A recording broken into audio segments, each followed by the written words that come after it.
Outra vinda da querida doutora Andressa Heimbecher. Seja bem-vinda. Mais uma vez, prazer tê-la aqui. Lembrando que a doutora Andressa é endocrinologista.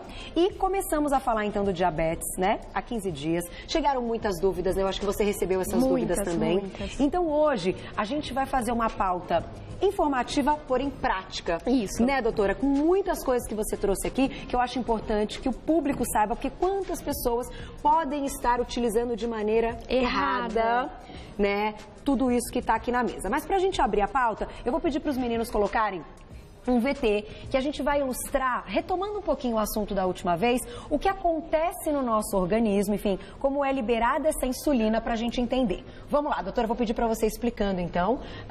Aqui a pessoa acho que vai tomar aí, né? Ela vai como tomar se fosse um refrigerante, né, que tem açúcar, ou um suco, né, enfim. E o que acontece? E aí, justamente, os refrigerantes, eles são compostos de glicose e de frutose. E foi a glicose que lembra daquela aulinha que eu dei, que a gente absorve. O que acontece? A gente vai acabar absorvendo frutose e glicose quando a gente toma o refrigerante.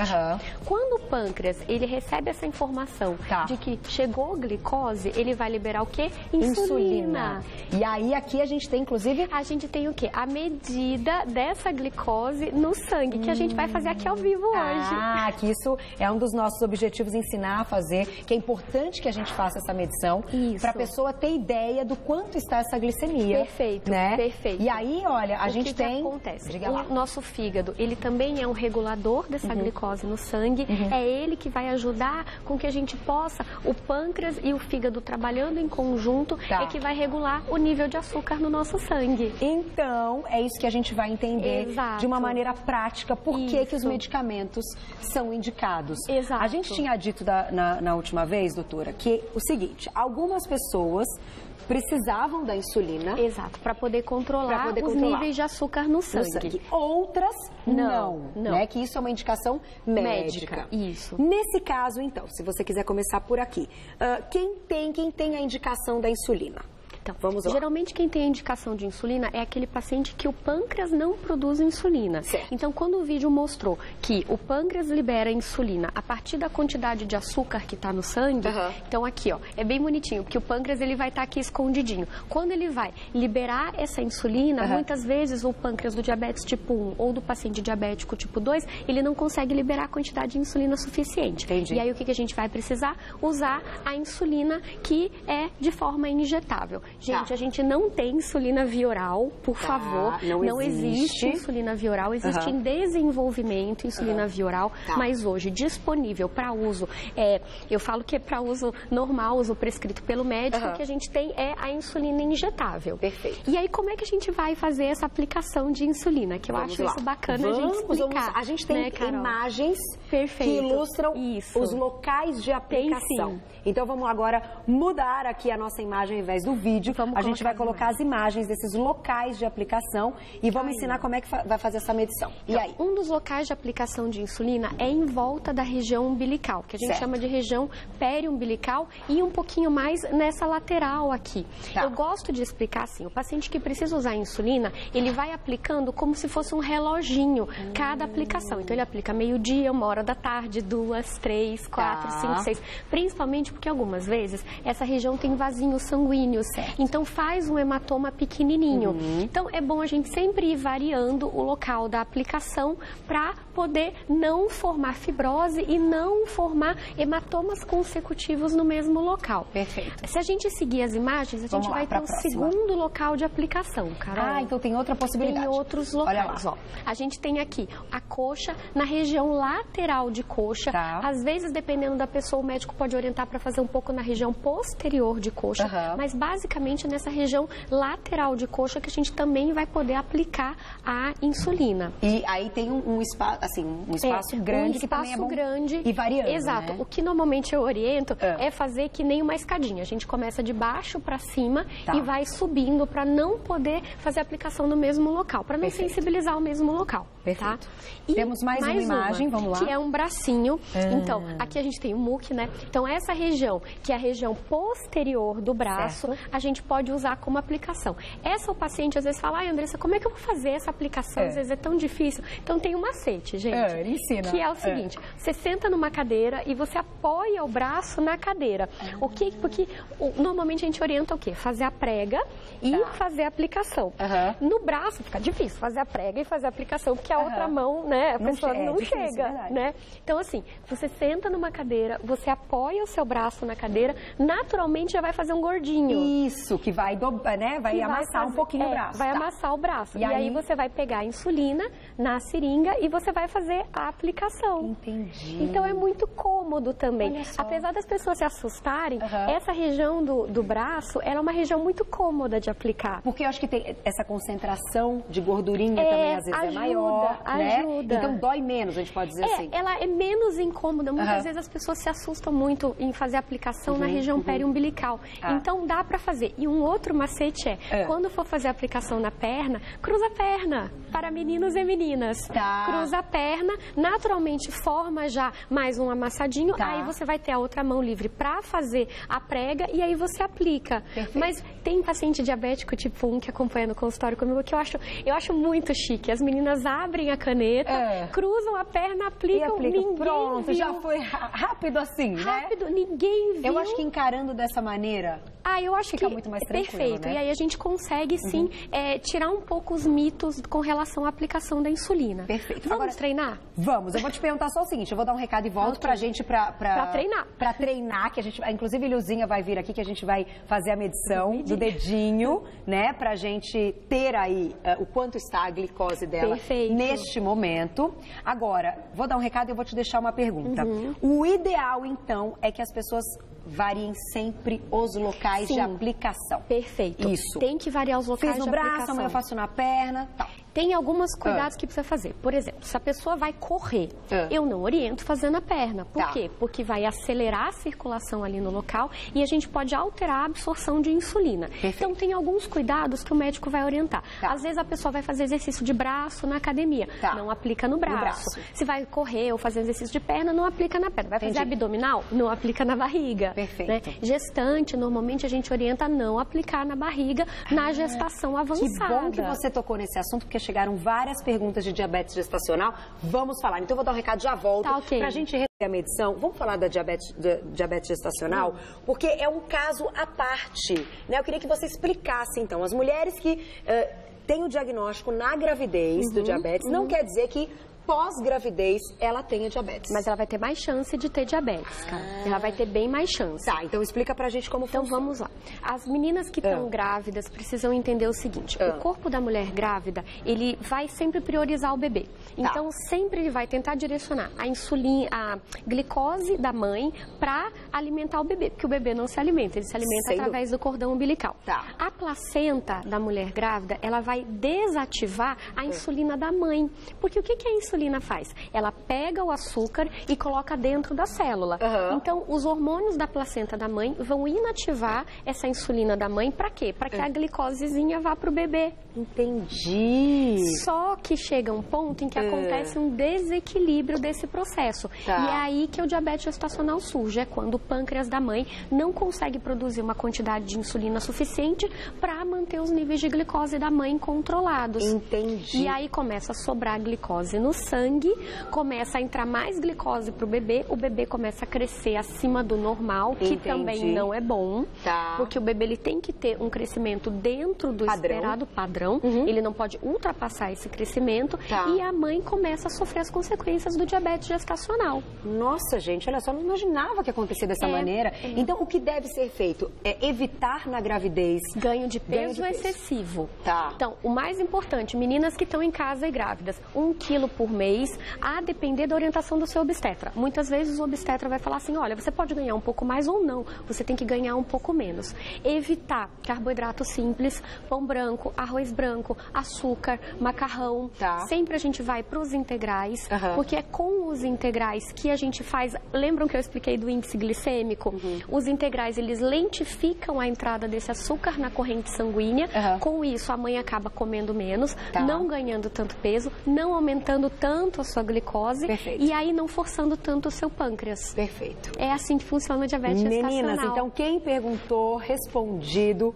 Tomem cuidado, que esse é um momento lindo. A gente quer que ele fique melhor ainda a cada mês, né? Sem risco de diabetes gestacional. É isso. Agora eu vou pedir pra querida Lilzinha. Vem pra cá. Vem, Lil. Entre, Lilzinha. Olha lá que belezinha, Lilzinha. Vamos medir? Nossa modelo de hoje, seja bem-vinda. Vamos lá. Então, como a gente faz essa medição? O ideal é que as pessoas que têm diabetes tenham esse aparelho. Tem que ter o aparelhinho em casa. É fornecido já? É fornecido, sim, pelo governo. Pelo governo? Eu acho importante a gente passar essa informação. Eu só preciso fazer um agradecimento pro pessoal do Ama Especialidades Isolina Mazei. Que legal, a minha enfermeira maravilhosa, Andréia, ela que arrumou o kit para eu trazer aqui para você, bonita. Obrigada. Andréia, te amo de paixão. Então, assim, o governo fornece. Certo, bom, muito tem bom alguns casos que a pessoa prefere comprar o aparelhinho, porque o governo ele fornece um padrão, a gente tem às vezes um aparelhinho menor, né? E também a caneta muda um pouco com relação ao aparelho, né? Eu trouxe essa caneta aqui, essa caneta é super de fácil aplicação e é ela que a gente vai usar para furar a Lilzinha. Tá? Vamos lá, Lilzinha, então, assim, vamos a primeira lá. coisa que a gente precisa tomar cuidado numa caneta é o seguinte, aqui a gente vai encaixar o quê? As agulhinhas, que normalmente vão estar no kit. Gente, isso varia de lancetador para lancetador, isso que a gente chama de lancetador, tá? Então, aqui a gente vai tirar a pontinha dele, tá? Olha o tamanho da agulha, acho que os meninos, não sei se conseguem pegar. É muito pequenininho. Eu vou fazer que nem as meninas na maquiagem, gente, pra mostrar a pontinha, é bem pequenininha. É bem pequenininha mesmo. Deixa eu segurar isso pra você. E aí, o que acontece aqui, Carol? A gente vai encaixar essa agulha aqui no lancetador com muito cuidado. Tá? Existem vários tipos desse aparelho, Existem vários tipos de lancetadores, tá? Esse lancetador eu acho super fácil, por quê? Porque a gente encaixou, ele naturalmente já travou, e aí a gente vai fazer o quê? Rosquear de volta. Pessoal que tá em casa, aprendi com a maquiagem, vou usar sempre agora. Olha só. Colocar a mãozinha. Existe uma profundidade de o quanto isso vai furar na pele. O 1 fura menos, tá vendo que ele vai entrando lentamente essa pontinha, e o 5 vai furar mais. Tem lancetadores que vai de 1 a 6, de 1 a 10, aí vai depender do lancetador. E aqui ele já tá armado, ó. É só disparar. Então, para armar, você puxa ele armou. E vamos disparar. Então, vamos não dói. Não vai doer. Não vai doer. Porque sabe o que acontece? A gente vai fazer com a profundidade certa para Lil. E aí, eu vou te pedir só o seguinte, doutora. Você tira, você coloca. Isso. E aí, eu vou dar um recado para te mostrar o resultado na minha volta. Deixa eu só explicar a armação aqui. Quando a gente vai colocar a agulha, a lanceta, a plaquetinha no aparelho, o que acontece? A gente tem que tomar muito cuidado para não pegar o quê? Não pegar essa ponta, que é onde tem o chipzinho que ele vai fazer a leitura. Quando a gente coloca com todo cuidado no aparelho. E espera ele ligar. Normalmente, o que a gente vai ter? Aqui, o código dele, mostrando. E aí, daqui a pouquinho, já vai começar a pedir o sangue. Ó, já tá pedindo sangue. Então, vamos lá. Vamos furar a Lilzinha. Vamos furar a Lilzinha. Preparada? Pode ser qualquer dedo, né, doutora? Pode ser qualquer dedo, mas um macetinho. Coloca o dedinho pra baixo. Pro sangue descer. O dedinho ficou um pouquinho mais vermelhinho. Aí, normalmente, gente, não vão lancetar no meio do dedo. No meio do dedo, a gente tem muito nervo. A gente vai lancetar do lado do dedo. E um dedo... Acho que a gente consegue mostrar bem pertinho, né? Vamos deixar bem paradinho aqui, Lilzinha, que o Saulito vai mostrar o momento. Então, a gente tem o alquinho aqui. Eu vou desinfetar aqui a mão da Lil, né? Pra ficar limpinho. E aí a gente vai furar sempre na lateral do dedo, tá? Aonde? Aqui tá bom? A gente consegue colocar o dedo aqui, Lil? Acho que na mesa pra apoiar? Eu acho mais fácil. Ó, a gente vai lancetar no 3, tá? Já tá armado. E aí, vamos lá? Tem uns lancetadores que ele tem o formato do dedinho. O dedinho encaixa aqui. Que interessante. É bem bonitinho. Mas aqui o da Lil... Já botamos pra baixo, atenção. 2, 3 e foi. Aí já tá aqui, aí a gente coloca, vira aqui assim e vamos colocar. Nessa marquinha. Perfeito. Verdinha. Pronto. Já tá lendo. Já tá lendo. Segura. Vou dar um recado, na volta a gente mostra o resultado e ela vai explicar o porquê desse resultado pra gente entender esses parâmetros. E quanto deu? 100. Deu 100, gente. Deu 100. Tá o que significa esse é o da Lilzinha? Esse é o da Lilzinha. A Lilzinha me falou que fez um lanchinho agora há pouco. E aí, até 140 depois da refeição, tá tudo certo. Normal. Carol. Normal. Certo. Então, essa aqui, normalzinho. Tá? Perfeito. Quando é que a gente se preocupa se é diabetes? Se em alguma medida, ao acaso, repetida pela glicemia retirada no sangue, né? Tá. Que é um pouquinho diferente, porque essa aqui é o que a gente chama de glicemia capilar. Tá. Às vezes o paciente ele faz assim, paciente que tem um aparelhinho, ele fica muito esperto. Às vezes ele mede no aparelhinho, vai colher o sangue na sequência e ele fala, ai doutora, mas deu diferente. Mas dá diferente mesmo, porque aqui é uma glicemia capilar. É dos pequenos vasinhos que estão aqui na ponta do dedo. Já a glicemia do sangue é uma glicemia venosa. Tá. Então, ela é um pouco mais precisa do que a glicemia capilar. Não dá muita diferença, às vezes é uma diferença de 30, 40 pontos, mas assim, pra gente fazer o controle, é importante que o paciente faça o exame de sangue e faça a glicemia capilar. As duas coisas. Uma glicemia, ao acaso, preferencialmente ao de sangue acima de 200, é diagnóstico de diabetes. Tá. E a gente já descobriu que tem Oswaldinho, meninos... vem cá, querido. Oswaldinho, então, você também, Oswaldinho vai fazer ao vivo? Seja bem-vindo, querido.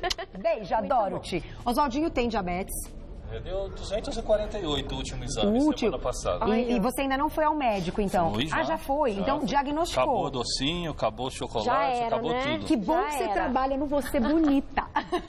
Vamos fazer o seguinte, você vai fazer, então, vamos medir. Olha só. Né? Gente, cuidado aqui, ó. Caixa de pérfuro cortante, tem que pedir, tem na unidade de saúde, por favor, para não sair jogando agulha em todos os lugares. Perfeito. Por favor. Doutor, enquanto você vai ajustando as coisas para fazer a medição, então, do Oswaldinho, vou te fazer uma pergunta. Quantas vezes esse paciente tem que aplicar insulina quando ele é diagnosticado e precisa ter esse acompanhamento? Geralmente, Carol, quando o paciente está tomando medicação via oral e ele passa para usar insulina, a gente começa num esquema de insulina que a gente chama de insulina bedtime ou insulina noturna, que é uma aplicação de insulina à noite. Entendi. Já quando é o paciente diabetes tipo 2 mais avançado ou diabetes tipo 1, que já começa com mais aplicações, geralmente são de 2 a 3, podendo ir até 4. E a gente vai misturar os dois tipos de insulina. Perfeito. De olhar o dedo para saber se é muito grosso, muito fino, peraí. Então tá, enquanto... Aqui a gente vai furar num 4, porque ele tem mais grossinha a pele é um pouco mais grossinha. A gente vai furar num 4, não vai doer, prometido. Então, enquanto a gente faz a medição, a gente vai pôr uma perguntinha no Twitter, tá? Segura, vamos picar aqui o Oswaldinho, ó, tá lá a perguntinha, essa da Kelly? Deixa eu ler a perguntinha. Kelly, um beijo pra você, vou chegar pertinho. Quais os primeiros sintomas de uma suposta diabetes? Doutora, já conta pra gente. Já conto. Vamos fazer a medição, então. Aqui. Então, aqui, ele já vai estar pedindo sangue, tá? Certo. Esse 240 que aparece é o 240 do chip, é o código. Aliás, gente, abriu fitinha nova, tem que trocar o chip, por favor, tá? Vamos higienizar aqui. Perfeito. Tá? E aí... só põe um pouquinho pra baixo. Isso, para o Saulinho mostrar, vamos fazer a picadinha. E é muito rápido, já né, tá gente? armado, tá? Atenção. Foi. Agora a gente faz um gotão bem gordinho e aí vamos colocar em cima aqui, ó. A doutora é muito delicada, né? A gente é muito fofa. Adoro. Pegou? É porque eu não tô enxergando. Aí, pegou. Aí, ó, então, enquanto ele vai dando o resultado... Ó, tá aqui, ó, ele tá pensando. Vou até mostrar aqui pro Saulito, ó. Tá pensando. Doutor, então... 83! Tá melhor que a Lil! Muito bem! Bastante, tá controlada. Tá controlada. Só que várias medidas por dia é que vão dar um panorama melhor. Era o que eu ia te perguntar. Quantas vezes, então, tem que fazer essa medição? A depender do paciente, 2, 3. Agora, tem pacientes que a gente pode pedir até 8 medidas por dia. Tá. Doeu? Nada. Então, gente, primeira coisa, para não doer a aplicação, tem que saber usar o lancetador certinho. Porque é com a profundidade do lancetador que a gente vai poder ajustar se vai doer ou não vai doer. Então, gente, não dói, desde que você saiba usar o lancetador direitinho. Perfeito. Agora, deixa eu aproveitar e fazer uma pergunta, que foi a pergunta da Kelly, que ela diz, quais são os primeiros sintomas? Você sentiu alguma coisa ou foi exame de rotina? Foi rotina, exame de rotina. Você não estava sentindo nada. E é aí que tá o pulo do gato. Por quê? O diabetes tipo 1, como é um quadro mais agudo porque falta insulina, geralmente a pessoa tem o que a gente chama de pólis. O que são pólis? Poliúria, ela faz muito xixi, polifagia, porque ela come muito, e polidípsia, porque ela bebe muita água. Porque ela é uma pessoa que já está cansada. Você olha para a pessoa, você vê que a pessoa está doente. Então, o diagnóstico do diabetes tipo 1, geralmente é um diagnóstico mais agudo, por um quadro que a gente chama medicamente de cetoacidose. Qual é a diferença para o diabetes tipo 2? Que descobriu agora, que descobriu agora, e geralmente a gente descobre em exame de rotina. É porque o diabetes tipo 2, como geralmente não falta insulina, e sim o que acontece é um estado de resistência insulínica, porque a insulina vai perdendo a sua ação, a glicose vai subindo lentamente e não dá sintoma. Só que vai chegar um momento que essa glicose vai lesionar alguns órgãos. Então, retina, rins e nervos, eles são uma das coisas que sofrem. Por isso que é importante que as pessoas façam um exame de rotina do diabetes e façam um diagnóstico precoce, porque em algum momento vai faltar a produção de insulina, porque o pâncreas é uma fábrica. Ele chega um momento que ele estressa, a fábrica entra em greve, olha, não vou trabalhar mais. E aí, nesse ponto, ele vai ter o quê? Falta de insulina. E aí ele pode ter sintoma. O que muitas vezes acontece é no paciente diabético tipo 2, ele tem alguma infecção e aí ele descompensa. Ou seja, é um paciente que tem uma glicemia de jejum de 115, 120, faz o teste, passou para 130, 140, ele já tem o diagnóstico, mas está bem controlado, porque não está sentindo nada, pega uma infecção, uma pneumonia, uma gripe, alguma coisa, e ele vai descompensar, porque o pâncreas dele não vai ter a capacidade de produzir insulina a mais. Oswaldinho, você tá ótimo. A médica falou que assiste seu programa, falou, vai comendo as dietinhas da Carola. Ela falou? Qual é o nome da sua médica? Dona Heloísa. Doutora Heloísa, um beijo, obrigada pelo carinho. Pode deixar que eu vou cuidar muito bem, porque agora que eu estou sabendo, vou ficar de olho em você. Isso aí, a gente fica também. A Lu e a Aninha vão me agradecer. Obrigada, viu, querido? Um beijo, tudo de bom. Doutora, tenho que encerrar. Tá ok. Eu volto. Faltou falar da aplicação. Né? Então vamos fazer o seguinte, você volta, a gente continua. Estão chegando várias perguntas, inclusive na próxima vinda a gente vai falar desse lance do estresse, que também pode aumentar a chance de desenvolver o diabetes. Eu sei que estão chegando várias perguntas. Na próxima vinda, então, vamos retomar as perguntas. Prometo para vocês, mas sempre um prazer tê-la aqui. Prazer é todo Quem quiser, a gente